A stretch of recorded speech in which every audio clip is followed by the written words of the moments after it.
Conclude ചെയ്യാവുന്നേ ഉള്ളൂ. ജ്ഞാനത്തിലേക്ക് തുറന്നു കിട്ടുന്നവരറിവ്. അതുകൊണ്ടാണ് ഇവർ ഏത് ഭാഷ പറഞ്ഞാലും ആൾക്കാർക്ക് മനസ്സിലാവുക. പിന്നെ ഇവർ പുലർത്തുന്നൊരു ശാന്തി നമുക്കറിയാം. പിന്നീട് ഇവർക്ക് ഭയമില്ല.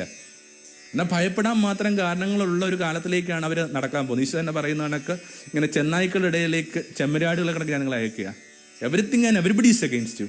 എന്നിട്ട് ഈ മനുഷ്യർക്ക് ഭയമില്ല.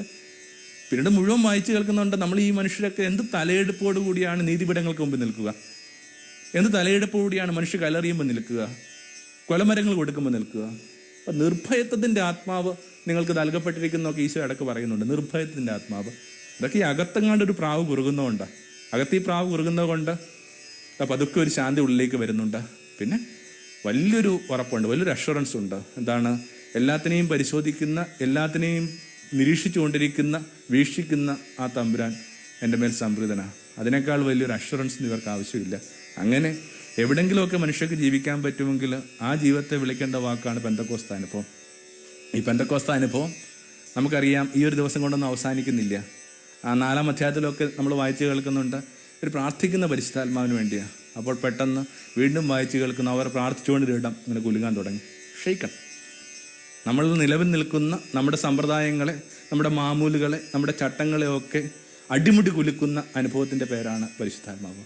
ആ പരിശുദ്ധാത്മാവ് അഭിഷേകം ഓരോരുത്തരും ജീവിതത്തിൽ ഉണ്ടാക്കാൻ പോകുന്ന മൂർച്ച, ശക്തി എന്നൊക്കെ നിനക്കാൾ കൂടുതലാണ്.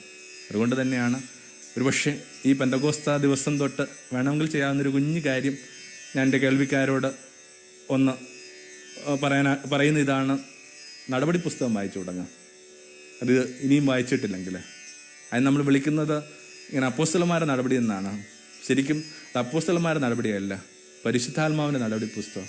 ഓരോ താളിലും ഇങ്ങനെ അരൂപിയുടെ കാറ്റ് വീശുന്നുണ്ട്. ഓരോ വാക്കിൽ നിന്നും അരൂപിയുടെ തീനാളം ഉയരുന്നുണ്ട്. ആ പെന്തക്കോസ്ത ദിവസം തൊട്ട് വേണമെങ്കിൽ പതുക്കെ നമുക്ക് ഈ നടപടി പുസ്തകം വായിച്ചു തുടങ്ങാം. അതിൻ്റെ ഒടുവിൽ ഓരോരുത്തരും നിൽക്കുന്ന ഇടങ്ങളും വല്ലാതെ കുലുങ്ങി തുടങ്ങും. കാറ്റ് വീശും. പിന്നെ അവരുടെ ശിരസിനായി മുകളിലായിട്ട് പരിശുദ്ധാത്മാവിൻ്റെ അഗ്നിനാളങ്ങൾ എഴുന്നേൽക്കും. കാറ്റ് ഞങ്ങളെ ചലിപ്പിക്കണമേ, കനലെ ഞങ്ങളെ ജ്വലിപ്പിക്കണമേ. ആ വയോധികനായ ജോൺ 23-ാം മാർപ്പാപ്പയോടൊപ്പം ചേർന്ന് നമുക്കും അങ്ങോട്ടും ഇങ്ങോട്ടും പറയാം: വാ, അടച്ചിട്ട കൊട്ടിയടച്ച ജാലകങ്ങളൊക്കെ തുറന്നിട, ദൈവത്തിൻ്റെ കാറ്റ് വീശട്ടെ, അകത്തെ പൊടിയൊക്കെ പുറത്തേക്ക് പോകട്ടെ, ഉള്ളിലേക്ക് നിറയെ വെളിച്ചം വരട്ടെ. ആമേൻ.